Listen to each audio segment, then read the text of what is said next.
हमें पता है कि हमारे जिले में एक आदमी इलेक्शन को धांधली करके आया है। पाकिस्तानियों, हम क्यों नहीं बोलते उसके खिलाफ?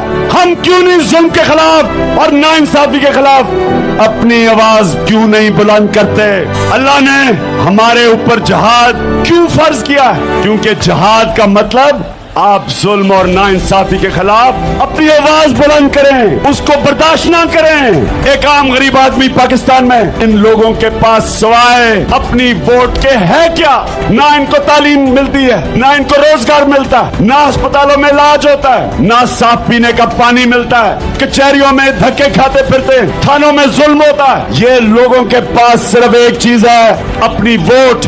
और अगर ये अपने वोट का इस्तेमाल ही ना कर सके, वोट किसी को दें, इक़्तिदार में कोई आ जाए, तो इन लोगों के पास क्या रह गया? जो हुकूमत आए आपकी वोट के बगैर, वो क्यों आपकी खिदमत करेगी? मैं पाकिस्तान के सारे इंसाफ के निजाम से एक सवाल पूछना चाहता हूं कि अगर एक हुकूमत धांधली करके इक़्तिदार में आ जाए, क्या पाकिस्तान में कोई ऐसा इंसाफ का निजाम है जो उस हुकूमत के खिलाफ हमें इंसाफ दे सकता है? क्या इलेक्शन कमीशन हमें इंसाफ देगी? सिर्फ यही नहीं कि हुकूमत आके धांधली करके गलत फैसले करे, पैसा बनाए, करप्शन करे, अवाम भी क्या करे?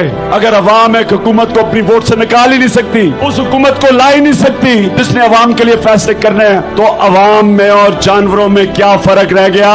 ये जुल्म का निजाम है। हुकूमत आ जाए, सारे इंसाफ के दरवाजे बंद, हमारे पास सिर्फ एक दरवाजा रह जाए, हम अवाम के पास जाए। मेरे पाकिस्तानियों, आप जब तक अपने हकूक के लिए नहीं खड़े होंगे, आपके हकूक को कोई नहीं तहफ़्फ़ुज़ देगा। ये आपको भेड़ बकरियां समझेंगे और समझ रहे हैं। और जिस मुल्क में कानून नहीं होता, इंसाफ नहीं होता, पाकिस्तानियों, उस मुल्क का कोई मुस्तकबिल नहीं होता।